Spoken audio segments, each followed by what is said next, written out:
से कार्रवाई हुई कल? आप लोग जब घर में थे तो संडे के दिन निगम के पूरा अमला आया हुआ था।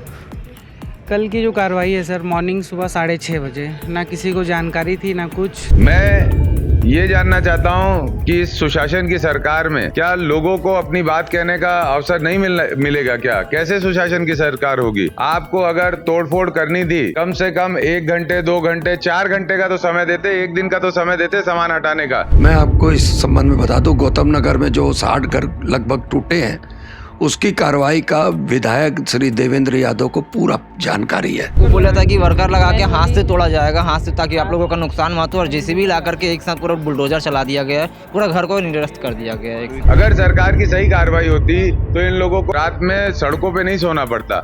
आज भी इनको मकान नहीं मिले, ये अपने बच्चों को लेकर कहाँ जाएंगे? अभी हम लोग महापौर जी के पास, विधायक जी के पास आए थे, पूरे 23 घर वाले।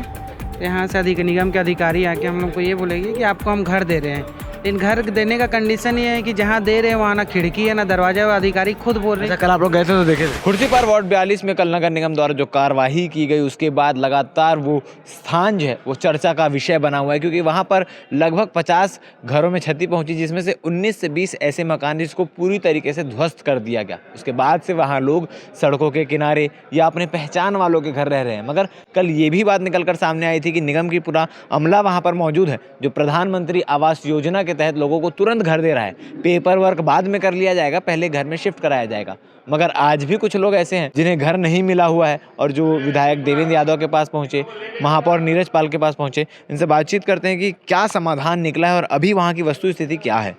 जी भैया, अभी वहाँ पर क्या स्थिति बनी हुई है? अभी स्थिति गौतम नगर में टोटल 23 घर पूरे वहाँ पे एकदम टूट चुके हैं, ध्वस्त हो चुके हैं, वहाँ कुछ नहीं बचा है। अभी हम लोग महापौर जी के पास, विधायक जी के पास आए थे, पूरे 23 घर वाले। तो यहाँ से निगम के अधिकारी आके हम लोग को ये बोलेंगे कि आपको हम घर दे रहे हैं। इन घर देने का कंडीशन ये है कि जहाँ दे रहे हैं वहाँ ना खिड़की है ना दरवाजा है। अधिकारी खुद बोल रहे हैं। कल आप लोग गए थे तो देखे थे? हाँ, वहाँ गए थे, खिड़की दरवाजा कुछ नहीं है, ना लाइट की व्यवस्था ना पानी की व्यवस्था। अभी हम लोग बोले तो बोल रहे हैं कि आपको दिला देंगे, लेकिन सिर्फ वहाँ भी ये बोला जा रहा है कि सिर्फ 4-5 घर आज के डेट में दे सकते हैं, जबकि 23 परिवार रोड में है। अगर आपको घर देना है तो 23 परिवार को एक साथ दो, सिर्फ 5 परिवार को आज देने हैं करके वो बोल रहे हैं। तो वही आज महापौर जी और विधायक जी बोले हैं कि नहीं, हम करेंगे करके 1-2 दिन में उसको। ये भी कुछ समय के लिए टेम्परेरी व्यवस्थापन है, आगे का क्या चीज़ें होंगी और जो आप लोगों का नुकसान हुआ है उसका? टेम्परेरी यही है कि खमरिया में अटल आवास जो बना हुआ है वहाँ पे अभी कार्य मतलब अभी बचा हुआ है, वो कार्य पूरा होने के बाद हमको वहाँ शिफ्ट करेंगे करके अभी बोल रहे हैं। वहाँ प्रॉपर नियम के तहत सारी चीज़ें? जी, वहाँ पे पूरा कंप्लीट करा के देंगे बोले, हम लोग सहमति बनाए। किस प्रकार से कार्रवाई हुई कल? आप लोग जब घर में थे तो संडे के दिन निगम के पूरा अमला आया हुआ था।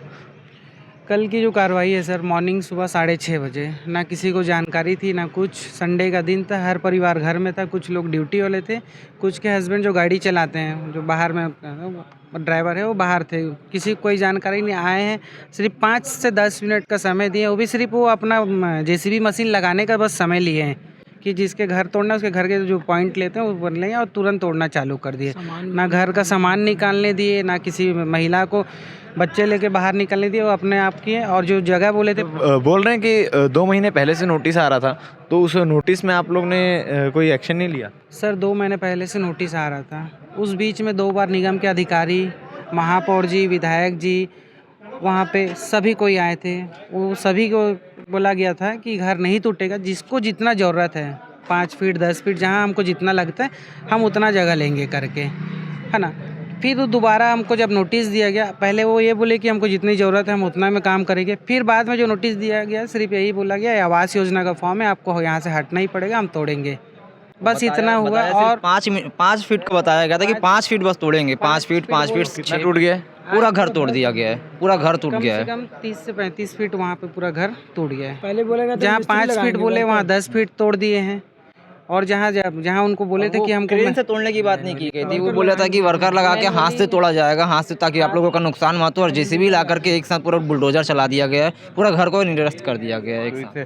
कार्रवाई को लेकर जनता वहाँ की जो है वो अब भी परेशान है। इस पूरे मामले को लेकर विधायक देवेंद्र यादव क्या कह रहे हैं महापौर नीरज पाल क्या कह रहे हैं ये आप आगे वीडियो में सुनिए। कि अभी सब लोग आए हुए हैं क्या कल जो अतिक्रमण हटाया गया, कई लोगों को घर प्रभावित हुआ, कई लोग को आधा हिस्सा प्रभावित हुआ, उनको किस तरीके से इनका समायोजन किया जा रहा है, किस तरीके इनको कहाँ इनको व्यवस्थापन दिया जा रहा है? सुशासन की सरकार अब तुगलकी फरमान जारी करने लग गई है और ये जो कल की घटना है वो तो ऐतिहासिक घटना है, बर्बरता की ऐतिहासिक घटना है, लोगों को पीड़ित परेशान करने की।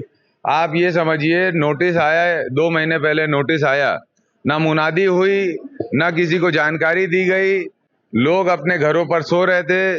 सुबह 6 बजे बुलडोजर 5-6 बुलडोजर वहां पर लगाए गए, किसी का घर सामने से टूट रहा है, किसी का पीछे से टूट रहा है, लोगों को हिलने डुलने और अपना सामान हटाने तक का मौका प्रशासन ने नहीं दिया। मैं ये जानना चाहता हूं कि इस सुशासन की सरकार में क्या लोगों को अपनी बात कहने का अवसर नहीं मिलेगा क्या? कैसे सुशासन की सरकार होगी? आपको अगर तोड़फोड़ करनी थी, कम से कम 1 घंटे, 2 घंटे, 4 घंटे का तो समय देते, 1 दिन का तो समय देते सामान हटाने का, लेकिन आपने एकाएक आकर पूरे के पूरे 75 से 80 घर को तहस नहस कर दिया। एक घर जिसमें अगर 10 फीट तोड़ने की जरूरत है, आप जब मैनुअल हैंडलिंग करते हैं, हाथों से जब उसको लेबर लगा के तोड़ते हैं तो उसमें बाकी घर की बचत होती है, लेकिन जब जेसीबी आके घर से टकराता है तो पूरा घर तहस नहस हो जाता है। मेरा बस इतना कहना है, सरकार ने बहुत बर्बरता इस पूरे मामले में रखी और इतनी बर्बरता के बाद हद अब ये हो गई कि वहां पर लगभग 25 लोगों का घर पूरी तरह से तहस नहस हो गया। रात में लोग वहीं पर बाहर अपने बच्चों के साथ सोए। ऐसे परिवारों को मकान देने की जगह अब सरकार ये कह रही है कि 3 लोगों का केवल मकान पूरी तरह से टूटा है, लेकिन यहाँ 25 लोगों का टूट गया है मकान। तो अब इन लोगों को, सभी लोगों को मकान सरकार को देना चाहिए और इसके लिए जो भी उचित कार्रवाई हमें करनी होगी, जो भी उचित लड़ाई हमको लड़नी होगी, हम इसको पूरी जिम्मेदारी से लड़ेंगे। निगम प्रशासन और निगम में शहर सरकार कांग्रेस की है, क्योंकि ये एक बड़ा प्रोजेक्ट है, तो किस तरीके से यहाँ पर कहाँ पर एक चूक कही जाती है? देखिए ऐसा है, यहाँ पर है ना, यहाँ पर मानसिकता की बात है। आज से लगभग 3.5-4 साल पहले हमने इस प्रोजेक्ट को कुर्सी पार के लिए लाया और हमारा ये मानना है कुर्सी पार में बहुत आवश्यक है ये काम को कंप्लीट कराना। हमारा बस इतना ही कहना था, जिन लोगों का भी मकान आपको तोड़ना है, जो भी उस क्षेत्र में आ रहे हैं जहां हमें डेवलपमेंट करना है, पाइपलाइन का काम करना है, सीवरेज लाइन का काम करना है, उन लोगों को पहले आप मकान दे दीजिए, इसके बाद आप उनका मकान तोड़िए। लेकिन सरकार की मानसिकता को समझिए, वो एकाएक आके घर उजाड़ दिए लोगों का, गरीब लोगों का, लेकिन अभी तक मकान नहीं मिला। अगर सरकार की सही कार्रवाई होती तो इन लोगों को रात में सड़कों पे नहीं सोना पड़ता। आज भी इनको मकान नहीं मिले, ये अपने बच्चों को लेकर कहाँ जाएंगे? हमें विकास करना है, लेकिन किसी का खून कर किसी की जिंदगी को तबाह करके नहीं करना, उसके साथ भी संवाद कर हमको विकास करना है। 2 दिन और प्रशासन रुक जाता, 3 दिन और प्रशासन रुक जाता तो ये परिवार ऐसे उजड़ते नहीं। लेकिन ये तो अहंकार की बात है कि जो निर्देश दे दिया वो पूरा होना चाहिए। मेरे सामने कल प्रशासन के लोगों ने बोला इनको टाइम दे दिया गया है, अब ये लोग अपना घर खाली कर दें, इसके बाद हम वहां का बाकी का काम करेंगे। लेकिन रात में एकाएक आकर फिर सबका घर तोड़ दिया, तो ये कहाँ का सुशासन है? कैसी सुशासन है? कैसा प्रशासन है? इस पर सवाल उठता है। नगर निगम द्वारा कुर्सीपार क्षेत्र में हो रही कार्यवाही को लेकर आज हमारे साथ बैठे हैं पूर्व सभापति राजेंद्र अरोरा जी। अरोरा जी, पूरी कार्यवाही को किस रूप में देख रहे हैं? क्योंकि कई सारे आरोप भी लग रहे हैं कि गलत कार्यवाही हो रही है, द्वेषपूर्ण कार्यवाही हो रही है, प्लानिंग के तहत कार्यवाही हो रही है। मैं आपको इस संबंध में बता दूं, गौतम नगर में जो 60 घर लगभग टूटे हैं, उसकी कार्रवाई का विधायक श्री देवेंद्र यादव को पूरा जानकारी है। उन्होंने ही सन 18/9/2020 को यहाँ पर इस सीवरेज लाइन के लिए, ट्रीटमेंट प्लांट के लिए लाए थे पहले पैसा। 100 करोड़ रुपए Gautam Nagar zone 1, zone 2, zone 3 के लिए था। उसको इन्होंने हेड को चेंज करके सीवरेज लाइन के लिए कर दिया। और उस समय ये विधायक भी थे देवेंद्र यादव जी और महापौर भी थे। इन्होंने लाया, इन्होंने सब कुछ वर्क आर्डर कराया। और सरकार जो है नगर निगम में आज भी कांग्रेस की सरकार है।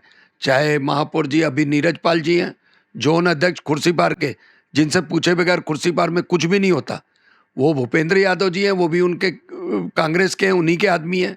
इन सबको मालूम था कि कार्रवाई होने वाली है।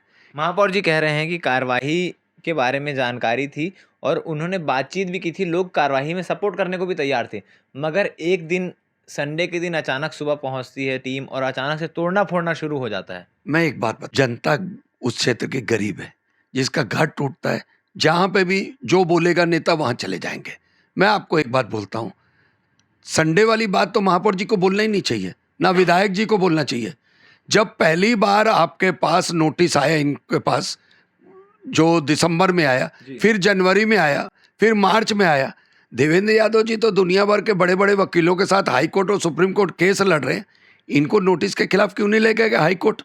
तुरंत ले जाते हाई कोर्ट कि नोटिस को वो करो, खारिज करवाओ, या कुछ उसमें अलग निर्णय हो।